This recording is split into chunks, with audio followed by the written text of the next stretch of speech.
Kali ini kita akan membahas tentang tema sejarah yang ringan-ringan saja. Dan topik kali ini adalah tentang apa saja fakta-fakta dari kehidupan para wanita Cina di zaman kuno. Menurut Mimin Xie ini menarik ya, karena wanita Tiongkok di zaman itu sangat dibatasi untuk ikut serta dalam berbagai bidang di kehidupan sosial. Sebab wanita di waktu itu didikte harus tetap tinggal di dalam rumah, sementara urusan di luar rumah harus dikerjakan oleh laki-laki. Bahkan pada saat itu, ada kebijakan bahwa pria harus mengolah lahan sedangkan wanita menenun. Pada zaman dinasti Zhou, para wanita harus dididik secara khusus dalam ritus wanita, dan mereka tidak boleh memiliki properti, mengikuti ujian, dan memiliki jabatan. Tapi selama masa dinasti Tang, wanita menjadi lebih bebas dan saat itu seorang wanita bernama Wu Zetian memerintah Tiongkok selama beberapa dekade. Setelah itu, pada masa dinasti Song, derajat wanita kembali menurun drastis. Bahkan ada saat di mana pengikatan kaki wanita dan janda yang tidak boleh menikah lagi adalah sesuatu yang lumrah dilakukan. Dan berikut ini adalah fakta-fakta kehidupan para wanita di zaman Cina kuno selengkapnya.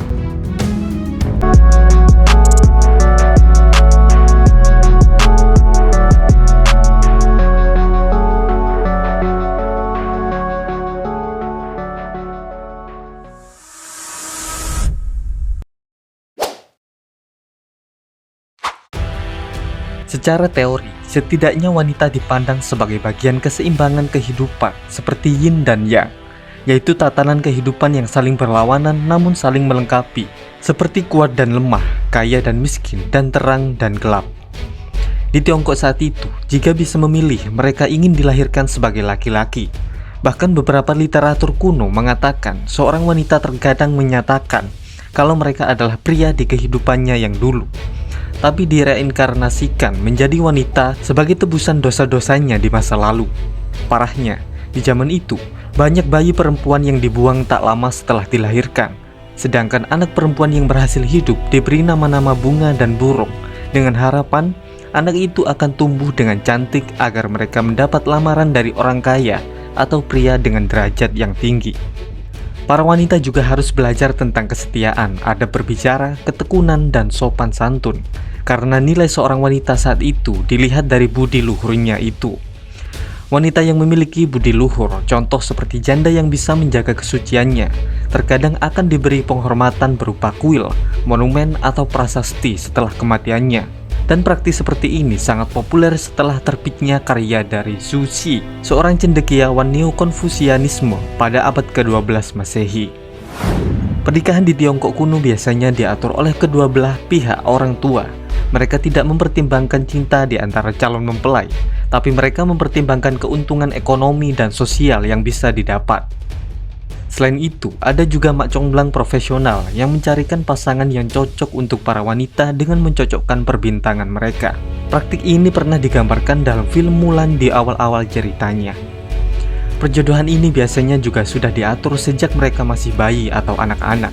Para gadis di usia 3 tahun ke atas, kakinya akan dililit dengan tali selama bertahun-tahun untuk membentuk kaki yang kecil. Karena menurut mereka, kaki yang kecil akan membuat anak gadis mereka lebih menarik. Menariknya, jika perjodohan ini sudah diatur, tapi si pria meninggal sebelum pernikahan, pernikahan akan tetap dilakukan dan si wanita pindah ke mertuanya dengan status janda. Sedangkan jika kedua mempelai berhasil menikah, si wanita menjadi milik penuh suaminya. Dalam hukum di zaman itu, seorang pria bisa menceraikan istrinya, sedangkan sang istri baru bisa menceraikan suaminya jika sang suami menganiaya keluarganya. Namun jika sang istri tidak punya keluarga lagi, dan dia tetap setia selama 3 tahun setelah orang tua suaminya meninggal, sang istri tidak bisa diceraikan. Meski begitu, perceraian sangat jarang dilakukan saat itu, mungkin juga karena perceraian dianggap sebagai hal yang tabu untuk dilakukan.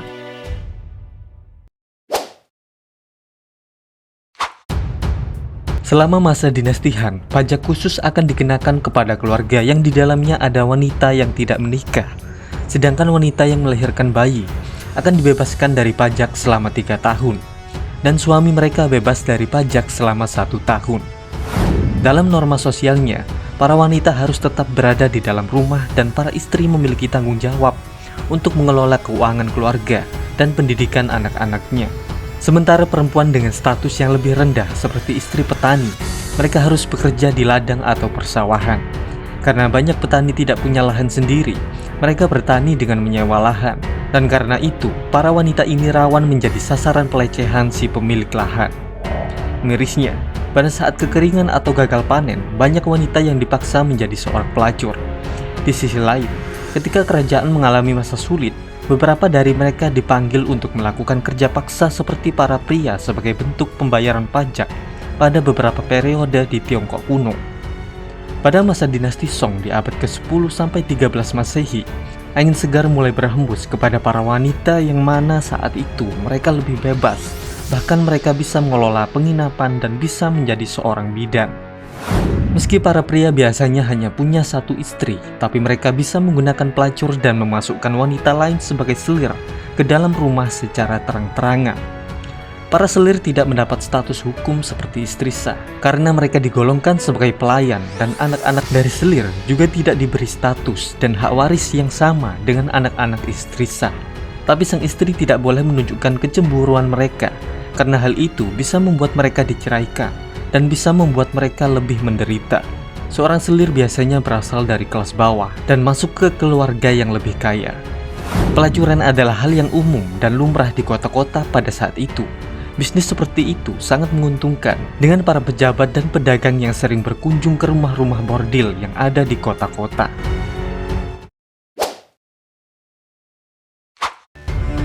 Meski memiliki ruang yang terbatas akibat dari norma-norma di zaman itu, ada juga beberapa wanita yang melewati batas-batas norma tersebut dan lebih memilih menuruti kata hatinya untuk menjadi seorang penyair, seniman, kaligrafer, sejarawan, dan bahkan seorang penguasa.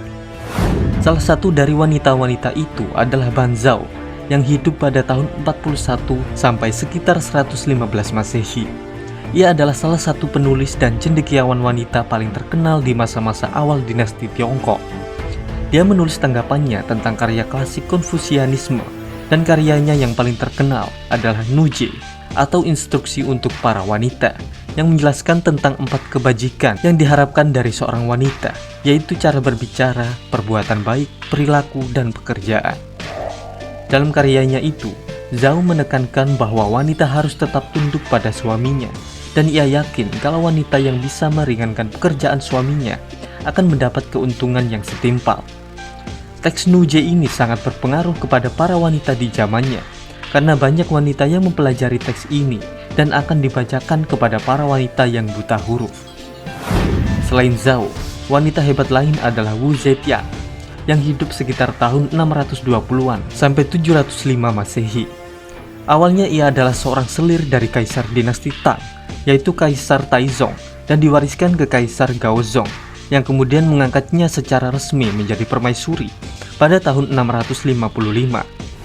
Setelah kematian Kaisar Gaozong, ia memerintah dinasti Tang sebagai wali dari anaknya Zhongzong sampai tahun 684. Lalu ia kembali menjadi wali dari pengganti Zhongzong yang juga anaknya Ruizong sampai tahun 690. Di tahun itu, Wu Zetian mengambil langkah berani dengan menyatakan dirinya sebagai kaisar, lalu mendirikan istananya sendiri di Luoyang dan mengumumkan berdirinya dinasti yang baru di bawah kekuasaannya, yaitu dinasti Zhou. Masa pemerintahannya bisa dikatakan menjadi masa-masa yang kelam bagi dinasti itu, karena ia berkuasa dengan kekejamannya yang diselingi dengan pembunuhan keluarga dan diliputi oleh intrik politik. Tapi kekejamannya itu bertujuan untuk memperluas birokrasi negara, dan dia juga seseorang yang sangat menghargai agama Buddha. Pada akhir masa kekuasaannya, dia terpaksa kembali menerima garis keturunan dinasti Tang dan memilih Zhongzong sebagai pewaris tahtanya.